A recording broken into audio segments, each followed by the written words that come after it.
Assalamualaikum warahmatullahi wabarakatuh.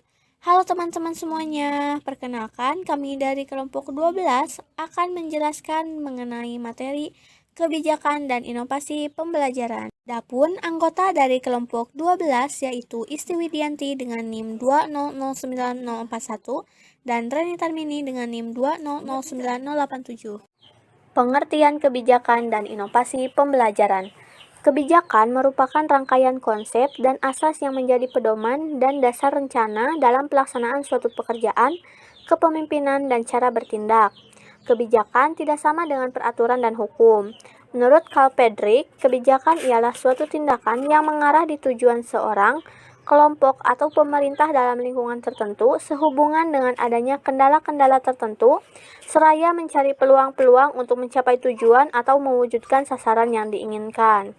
Sedangkan inovasi dapat diartikan sebagai proses atau hasil pengembangan, pemanfaatan, atau mobilisasi pengetahuan, keterampilan, dan pengalaman untuk menciptakan atau memperbaiki produk, proses, atau sistem yang baru yang memberikan nilai yang berarti atau secara signifikan. Inovasi menjadi penerapan gagasan, proses, atau alat untuk mencapai hasil atau kinerja yang lebih baik. Dalam hal ini, inovasi membawa perubahan yang khusus dan terencana untuk mencapai tujuan tertentu. Nah, jadi pembelajaran adalah suatu proses yang dilakukan dengan memberikan pendidikan dan pelatihan kepada peserta didik untuk mencapai hasil belajar. Dalam Undang-Undang Sistem Pendidikan Nasional atau UU SPN nomor 20 tahun 2003 mengatakan bahwa pembelajaran ialah proses interaksi peserta didik dengan pendidik dan sumber belajar pada suatu lingkungan belajar. Yang mana dalam artian pembelajaran ialah proses belajar yang diciptakan oleh guru dengan tujuan untuk mengembangkan kreativitas berpikir peserta didik sehingga kemampuan berpikir juga meningkat. Nah, dari uraian di atas, maka inovasi pembelajaran bisa dimaknai sebagai suatu upaya baru dalam proses pembelajaran dengan menggunakan berbagai metode, pendekatan, sarana, serta suasana yang mendukung untuk tercapainya tujuan pembelajaran. Adapun pengertian model pembelajaran, yang mana model pembelajaran adalah kerangka kerja yang memberikan gambaran sistematis untuk melaksanakan pembelajaran agar membantu belajar peserta didik dalam tujuan tertentu yang ingin dicapai. Artinya, model pembelajaran adalah gambaran umum tetapi tetap mengerucut pada tujuan khusus. Model pembelajaran adalah suatu rancangan atau desain yang menggambarkan proses rinci penciptaan situasi lingkungan yang memungkinkan terjadinya interaksi pembelajaran agar terjadi perubahan atau perkembangan di diri siswa. Menurut Sukmadinata dan Syaudih 2012 halaman 155. Adapun pendapat menurut Suprihatiningrum 2013 halaman 145 yang menyatakan bahwa model pembelajaran ialah kerangka konseptual yang melukiskan prosedur pembelajaran dengan sistematis untuk mengelola pengalaman belajar peserta didik agar tujuan belajar tertentu yang diinginkan bisa tercapai. Selanjutnya, ciri-ciri dan fungsi model pembelajaran. Menurut Kardi dan Nur dalam Ngalimun 2016 halaman 7-8, model pembelajaran memiliki 4 ciri khusus yang membedakan dengan strategi, metode atau prosedur dengan ciri-ciri sebagai berikut. Yang pertama, model pembelajaran ialah rasional teoretik logis yang disusun oleh para pencipta atau pengembangnya. Yang kedua, berupa landasan pemikiran mengenai apa serta bagaimana peserta didik akan belajar atau memiliki tujuan belajar serta pembelajaran yang ingin dicapai. Yang ketiga, tingkah laku pembelajaran yang diperlukan agar model tersebut dapat dilaksanakan dengan berhasil. Dan yang terakhir, lingkungan belajar yang diperlukan agar tujuan pembelajaran itu bisa tercapai. Fungsi model pembelajaran. Fungsi model pembelajaran merupakan pedoman dalam perancangan sampai pelaksanaan pembelajaran. Pernyataan tersebut sejalan dengan pendapat Trianto tahun 2015 dalam bukunya halaman 53 yang mengemukakan bahwa fungsi model pembelajaran merupakan sebagai pedoman yang bagi perancang guru dan para guru dalam melaksanakan pembelajaran. Oleh sebab itu, pemilihan model pembelajaran sangat dipengaruhi oleh sifat dari materi yang akan disampaikan, tujuan atau kompetensi yang akan dicapai dalam pembelajaran tersebut, dan tingkat kemampuan siswa. Selanjutnya, model pembelajaran. Menurut Joyce dan Weil pada buku Suprihatiningrum tahun 2013, halaman 186, model-model mengajar pembelajaran terbagi menjadi 4 kategori. Yang pertama, Information Processing Model atau model pemrosesan informasi. Nah, model ini menekankan di pengolahan informasi dalam otak sebagai kegiatan mental peserta didik. Model ini akan mengoptimalkan daya logika serta daya pikir peserta didik melalui pemberian masalah yang disajikan oleh guru. Nah, tugas peserta didik ialah memecahkan masalah-masalah tersebut, dan model ini menerapkan teori belajar behavioristik dan kognitivistik. Terdapat 7 model yang termasuk dalam rumpun ini. Yang pertama, model berpikir induktif yang dikembangkan oleh Hilda Taba. Model yang kedua yaitu pelatihan inquiry atau peningkapan yang dikembangkan oleh Richard Sackman. Yang ketiga, penyelidikan ilmiah yang dikembangkan oleh Joseph J. Schwab. Selanjutnya, pencapaian konsep oleh Jerome Brenner. Yang selanjutnya, pertumbuhan kognitif dikembangkan oleh Jean Piaget. Yang keenam, model pengatur atau penyelenggaraan tingkat lanjut oleh David Ausubel. Dan yang terakhir, daya ingat oleh Harry Lawrence. Jenis model yang kedua yaitu personal model atau model pribadi. Sesuai dengan namanya, model mengajar pada rumpun ini berorientasi kepada perkembangan diri individu. Dengan implikasi model ini pada pembelajaran, artinya guru harus menyediakan pembelajaran sesuai dengan minat, pengalaman, serta perkembangan mental peserta didik. Model-model mengajar dalam rumpun ini sesuai dengan paradigma student-centered atau pembelajaran yang berpusat pada peserta didik. Jenis model yang ketiga yaitu social interaction model atau model interaksi sosial. Rumpun model mengajar social interaction model ini menitikberatkan pada proses interaksi antar individu yang terjadi dalam kelompok. Model-model mengajar disetting dalam pembelajaran berkelompok, dan model ini mengutamakan pengembangan kecakapan individu untuk bekerja sama dengan orang lain. Dan jenis model yang terakhir yaitu behavioral model atau model perilaku. Rumpun model ini sesuai dengan teori belajar behavioristik, yang mana pembelajaran wajib memberikan perubahan pada perilaku si pembelajar ke arah yang sejalan dengan tujuan pembelajaran. Kemudian perubahan yang terjadi harus dapat diamati, sehingga pengajar dapat menguraikan langkah-langkah pembelajaran yang nyata dan bisa diamati dalam upaya evaluasi pembelajaran perkembangan peserta didiknya. Macam-macam model pembelajaran. Menurut Hamdayama, macam-macam model pembelajaran adalah sebagai berikut. Yang pertama, model pembelajaran inquiry. Model inquiry ini menggunakan rangkaian kegiatan pembelajaran yang menekankan proses berpikir secara kritis dan analitis kepada peserta didik agar mencari dan menemukan sendiri jawaban dari suatu masalah yang dipertanyakan secara mandiri melalui penyelidikan ilmiah. Lalu ada model pembelajaran kontekstual. Model dengan konsep belajar yang membuat pengajar untuk mengaitkan antara materi yang diajarkan dengan situasi di dunia nyata. Nah, prinsip pembelajaran kontekstual adalah kegiatan peserta didik yang melakukan dan mengalami, tidak hanya menonton dan mencatat saja. Model mengajar ini juga dapat mengembangkan kemampuan sosial peserta didik karena dihadapkan dengan situasi dunia nyata. Lalu ada model pembelajaran expository. Nah, expository ialah pembelajaran yang menekankan pada proses penyampaian materi secara verbal dari seorang pengajar kepada kelompok peserta didik agar peserta didik dapat menguasai materi secara optimal. Dalam model ini, seorang pendidik wajib menyampaikan penjelasan atau menerangkan pada peserta didik dengan cara berceramah. Lalu selanjutnya ada model pembelajaran berbasis masalah atau yang kita sebut dengan problem based learning. Nah, PBL ini diartikan sebagai rangkaian kegiatan pembelajaran yang menekankan pada proses penyelesaian masalah yang dihadapi secara ilmiah. Pemecahan masalah menjadi langkah utama dalam model ini. Lalu selanjutnya ada model pembelajaran kooperatif. Nah, pembelajaran kooperatif merupakan kerangka konseptual rangkaian aktivitas belajar yang dilakukan oleh peserta didik dalam kelompok-kelompok tertentu untuk mencapai tujuan pembelajaran yang sudah dirumuskan. Nah, kelompok-kelompok tersebut bekerja sama untuk mencapai tujuan pembelajaran. Nah, selanjutnya ada model pembelajaran PAIKM, yang mana PAIKM sendiri merupakan singkatan dari pembelajaran aktif, inovatif, kreatif, dan menyenangkan. Pembelajaran ini didesain agar membuat peserta didik lebih aktif dalam mengembangkan kreativitasnya, sehingga pembelajaran bisa berlangsung secara efektif, optimal, dan di akhirnya terasa lebih menyenangkan. Selanjutnya, model pembelajaran kuantum atau quantum learning.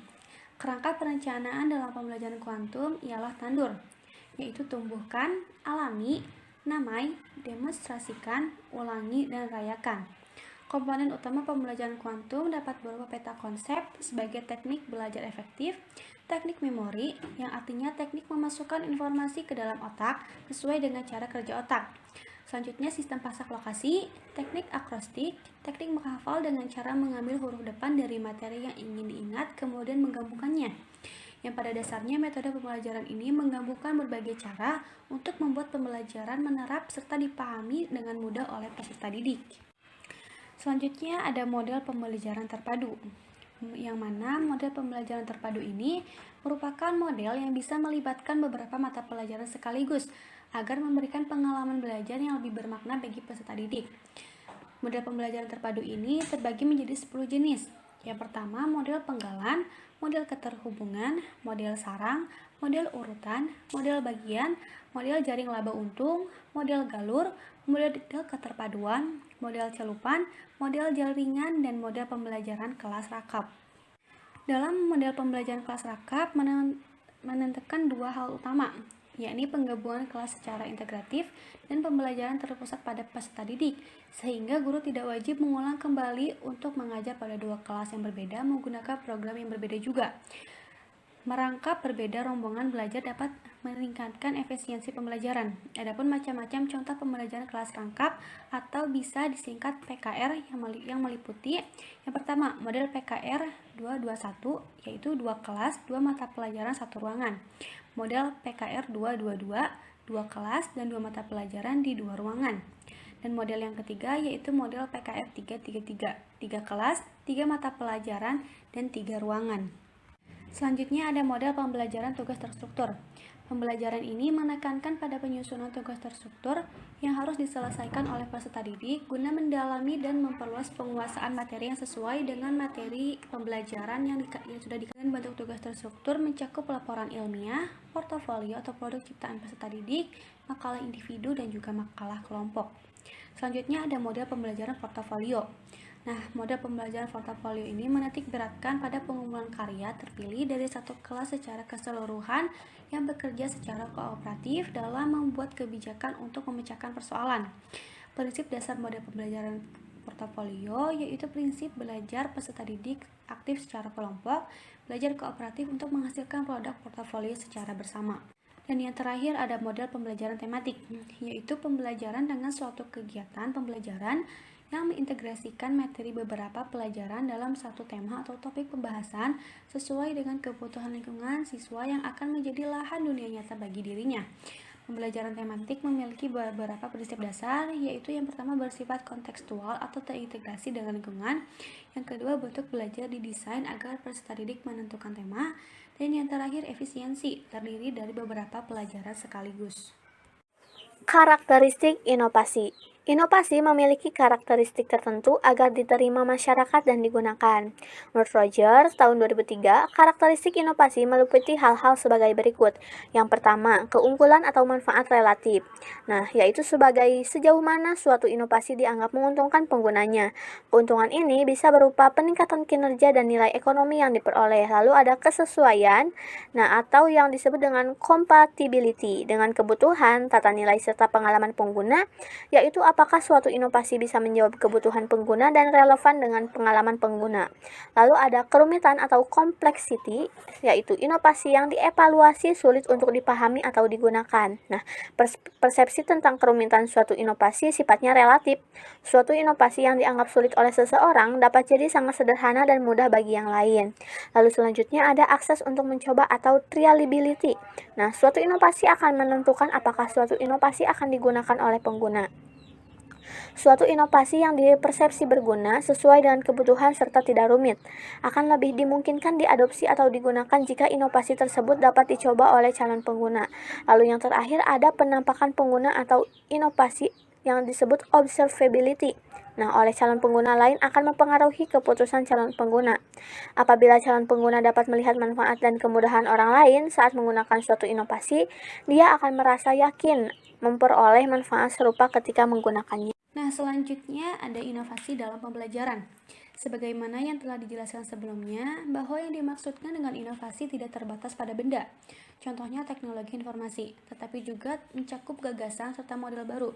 Nah, guru dalam proses pembelajaran perlu mengeksplorasi dan memvisualisasikan berbagai model pembelajaran baru yang berbeda dengan yang selama ini digunakannya. Nah, inovasi dalam pendidikan atau pembelajaran mempunyai makna yang luas, tidak selalu berkaitan dengan teknologi. Akan tetapi, teknologi dapat mendukung proses pendidikan menjadi lebih optimal, serta mempunyai bentuk atau format yang baru.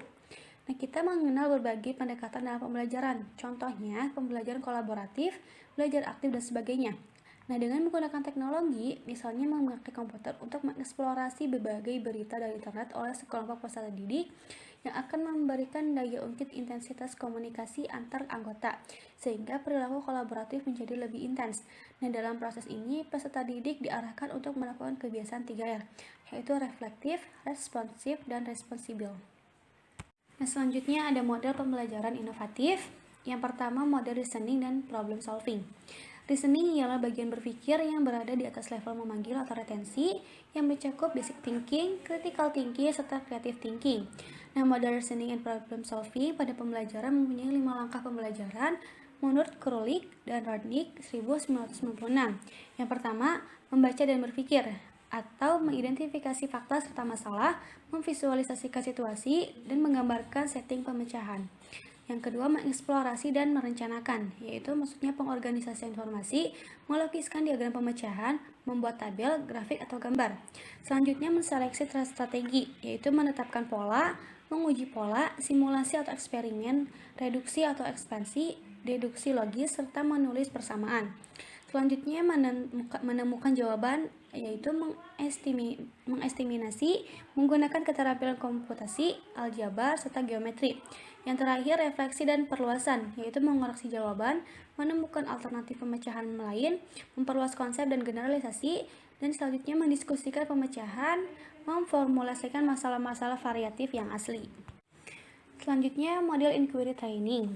Model inquiry training mempunyai 5 langkah pembelajaran menurut Joyce dan Weil 1980. Yang pertama, menghadapkan masalah, yaitu mengungkapkan prosedur penelitian, menyajikan situasi yang saling bertentangan. Yang kedua, menemukan masalah, memeriksa hakikat objek dan kondisi yang dihadapi, serta memeriksa tampilannya masalah. Yang ketiga, mengkaji data dan eksperimensi, yaitu mengisolasi variabel yang sesuai, merumuskan hipotesis. Selanjutnya, mengorganisasikan, merumuskan, serta mengungkapkan. Yang terakhir, menganalisis proses penelitian untuk memperoleh prosedur yang lebih efektif.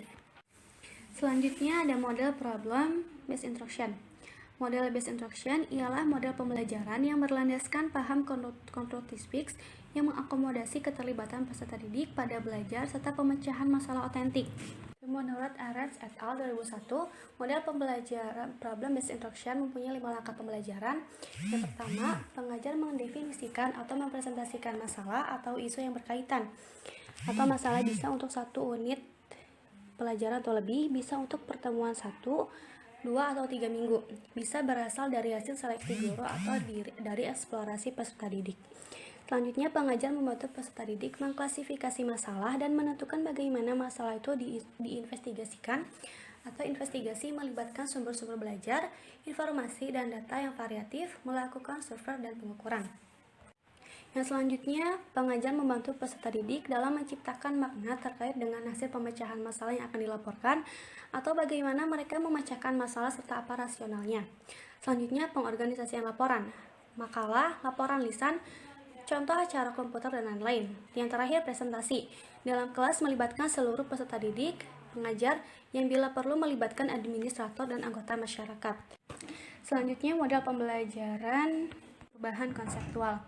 Agar terjadi proses perubahan konseptual, belajar melibatkan pembangkitan serta rekonstruksi konsepsi-konsepsi yang dibawa oleh peserta didik sebelum belajar, menurut Probok dan Probok tahun 1993. Model pembelajaran perubahan konseptual mempunyai 6 langkah pembelajaran menurut Satyasa 2004. Yang pertama, sajian masalah konseptual dan kontekstual.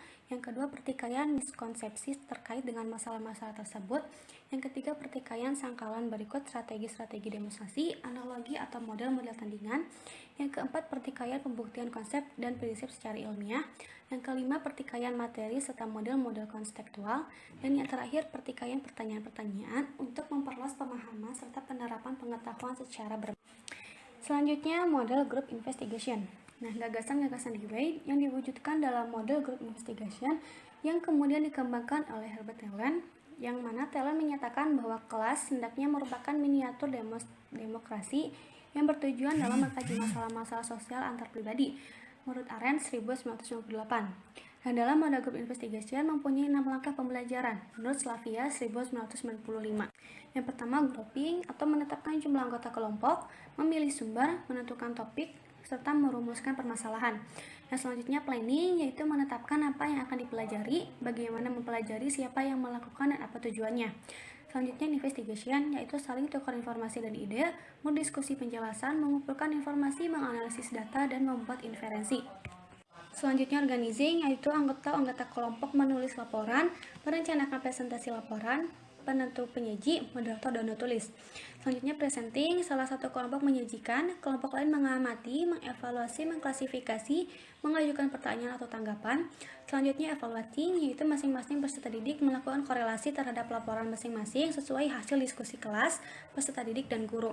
Berkolaborasi mengevaluasi pembelajaran yang dilakukan, melakukan penilaian akibat belajar difokuskan pada pencapaian pemahamannya. Model pembelajaran inovatif selanjutnya yaitu model problem-based learning. Problem-based learning ialah suatu pendekatan pembelajaran dengan membuat konfrontasi kepada pembelajar dengan masalah-masalah mudah, berbentuk instructed atau open-ended melalui stimulus dalam belajar. Nah, model masalah-based learning dijalankan dengan 8 langkah, yaitu menemukan masalah, mendefinisikan masalah, mengumpulkan fakta-fakta, menyusun dugaan sementara, mengkaji, menyempurnakan permasalahan yang sudah didefinisikan, menyimpulkan alternatif-alternatif pemecahan secara kolaboratif, dan juga menguji solusi permasalahan. Lalu selanjutnya ada model penelitian jurisprudensial. Dalam pemikiran model ini, jalan terkait dengan konsepsi tentang masyarakat yang mempunyai pandangan dan prioritas yang tidak sinkron tentang nilai sosial yang secara hukum saling bertentangan satu sama lain. Nah, model penelitian jurisprudensial ini mempunyai 6 langkah pembelajaran, yaitu orientasi kasus atau tahapan ini memperkenalkan materi pelajaran secara review data. Lalu ada mengidentifikasi masalah. Nah, di sini peserta didik mensintesiskan fakta-fakta ke dalam suatu masalah yang dihadapi, lalu menentukan salah satu masalah kebijaksanaan pemerintah untuk didiskusikan, dan juga mengidentifikasi nilai-nilai serta permasalahan yang terjadi, mengenali fakta yang melatar belakangi masalah, serta pertanyaan yang terdefinisikan. Lalu menetapkan posisi. Nah, tahapan ini peserta didik menimbang posisi atau kedudukannya, lalu menyatakan kedudukan dalam permasalahan dan dalam hubungan dengan konsekuensi dari kedudukan itu. Lalu ada mengeksplorasi contoh-contoh dan pola-pola argumentasi. Nah, di sini peserta didik harus menerangkan konsekuensi yang diinginkan serta yang tidak diinginkan berdasarkan posisi yang dipilih. Lalu ada menjernihkan dan menguji posisi. Nah, di sini peserta didik harus memberikan rasional tentang posisinya tersebut, lalu menguji sejumlah situasi yang serupa, peserta didik meluruskan posisinya. Lalu yang terakhir, menguji perkiraan faktual yang melatar belakangi posisi yang diluruskannya. Nah, pada tahapan ini, peserta didik harus mengidentifikasi perkiraan faktual serta menetapkan sesuai atau tidaknya, memutuskan konsekuensi yang diperkirakan serta menguji kesahihan faktual dari konsekuensi tersebut. Lalu model selanjutnya yaitu model penelitian sosial. Nah, model pembelajaran penelitian sosial ini berdasarkan diri pada kemampuan pengajar untuk melakukan refleksi terhadap kelas di mana dia memfasilitasi peserta didik. Model pembelajaran ini memiliki 6 langkah pembelajaran, yaitu orientasi atau merumuskan masalah yang akan menjadi pusat penelitian, lalu ada perumusan hipotesis yang akan dibuktikan sebagai pembimbing atau panduan dalam melakukan penelitian, lalu ada penjelasan dan pendefinisian istilah-istilah yang terkandung dalam hipotesis, ada eksplorasi dalam rangka menguji hipotesis pada kerangka validasi dan pengujian konsistensi internal sebagai dasar proses pengujian. Lalu yang kelima, pembuktian dengan cara mengumpulkan data yang bersangkut paut dengan esensi hipotesis. Dan yang terakhir, merumuskan generalisasi berupa pernyataan yang memiliki tingkat abstraksi yang luas yang mengaitkan beberapa konsep yang erat kaitannya dengan hipotesis. Media pembelajaran. Media pembelajaran adalah salah satu cara atau alat bantu yang dipergunakan dalam proses belajar mengajar. Pada kenyataannya, media pembelajaran masih sering terabaikan dengan berbagai alasan. Menurut Latu Heru menyatakan bahwa media pembelajaran berguna menarik minat peserta didik terhadap materi pembelajaran yang disajikan. Nah, hal itu juga berguna untuk meningkatkan pengertian siswa terhadap materi yang disajikan. Dengan begitu, media pembelajaran penting diterapkan pada saat belajar mengajar untuk meningkatkan semangat belajar para peserta peserta didik. Di sini saya akan mencontohkan beberapa media pembelajaran. Yang pertama ada media audio. Nah, macam-macam media audio berfungsi untuk menyalurkan pesan audio dari sumber pesan ke penerima pesan. Media audio berkaitan erat dengan indera pendengaran. Di sini salah satu contohnya adalah radio. Lalu ada media visual atau media yang hanya mengandalkan indera penglihatan. Di sini contoh medianya ada proyeksi atau proyektor, lalu pesan yang akan disampaikan dituangkan ke dalam bentuk-bentuk visual. Selain itu, fungsi media visual juga berfungsi untuk menarik perhatian, memperjelas sajian inspirasi, mendeskripsikan fakta yang mungkin bisa praktis buat dicerna dan diingat. Lalu jika disajikan dalam bentuk visual, macam-macam media pembelajaran visual ini dibedakan menjadi dua. Ada visual diam, contohnya ada foto, ilustrasi, flashcard, dan lain-lain. Lalu ada media visual gerak, contohnya seperti film bisu dan sebagainya. Lalu media audio visual. Nah, di sini gabungan antara audio visual. Nah, yang menampilkan suara dan gambar. Di sini juga ada dua macam. Yang pertama media audio visual diam, contohnya berupa TV diam, lalu film rangkai bersuara. Lalu media audio visual gerak, contohnya film bersuara, gambar bersuara, dan lain-lain. Lalu selanjutnya ada media serbaneka. Nah, media pembelajaran serbaneka ini merupakan suatu media yang disesuaikan dengan potensi di suatu wilayah, di sekitar sekolah atau di lokasi lain di masyarakat yang dapat dimanfaatkan menjadi media pengajaran. Contohnya ada papan tulis, media 3 dimensi, realita, dan lain-lain. Nah, seperti ini ada papan atau board yang termasuk dalam media ini diantaranya papan tulis, papan buletin, papan planel, dan lain-lain. Lalu media 3 dimensi diantaranya contohnya mock-up atau diorama. Lalu contoh media realita, contohnya guru membawa kelinci atau burung, dan lain-lain. Lalu ada sumber belajar pada masyarakat diantaranya dengan karya wisata dan berkemah. Lalu selanjutnya ada gambar topografi. Nah, di sini contohnya dari surat kabar atau lukisan, kartun, gambaran, foto yang diperoleh dari berbagai sumber tersebut dapat digunakan oleh guru secara efektif dalam aktivitas belajar mengajar dengan tujuan tertentu. Nah, di sini contoh dari gambar fotografi yang harus diperhatikan tentunya ada gambar fotografi harus cukup memadai, gambar wajib memenuhi persyaratan artistik yang bermutu, lalu gambar fotografi untuk tujuan pengajaran harus cukup besar dan jelas. Validitas gambar yaitu apakah gambar itu benar atau tidak. Lalu yang terakhir memikat perhatian anak, cenderung pada hal-hal yang diamatinya, misalnya binatang, kereta api, kapal terbang, dan sebagainya. Lalu media selanjutnya ada peta dan globe. Nah, di sini media pembelajarannya yaitu untuk menyajikan data-data lokasi seperti keadaan bagian bumi, daratan, sungai, dan lain-lain. Selanjutnya, inovasi media pembelajaran. Inovasi media pembelajaran merupakan suatu pengembangan media pembelajaran yang tepat, yang baru ataupun memiliki suatu kebaruan dan mampu memecahkan persoalan pembelajaran. Yang pertama, penggunaan media Peace Postcard, yang mana Peace Postcard atau kartu pos perdamaian artinya sebuah kartu pos yang di dalamnya terdapat gambar yang mempunyai pesan atau makna perdamaian yang mengajak setiap orang untuk berbuat baik sesuai dengan pesan si pembuat. Yang kedua, media kukorong atau kura-kura corong. Media ini dipergunakan untuk menghitung operasi penjumlahan, pengurangan, pembagian, dan perkalian. Selanjutnya, media kartu matematika. Media kartu matematika ini dibuat memanjang menyerupai bentuk kartu domino, yang di dalamnya ada beberapa soal seperti penjumlahan, pengurangan, pembagian, dan juga perkalian. Selanjutnya ada media helm kata. Media helm kata adalah suatu media pembelajaran inovatif yang dimainkan secara berpasangan. Yang selanjutnya ada media olah tematik. Nah, media olah tematik ini merupakan salah satu media pembelajaran inovatif yang sangat bisa dikembangkan, terutama pada pembelajaran matematika. Yang terakhir, media pancing soal. Menggunakan umpan berupa magnet untuk memperoleh ikan yang berisikan soal-soal yang wajib dijawab oleh peserta didik. Di sini saya akan sedikit merangkum tentang materi kebijakan dan inovasi pembelajaran.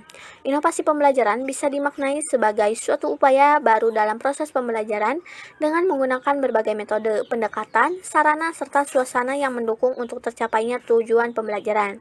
Nah, model pembelajaran adalah kerangka kerja yang dapat memberikan gambaran sistematis untuk melaksanakan pembelajaran agar membantu belajar peserta didik dalam tujuan tertentu yang ingin dicapai.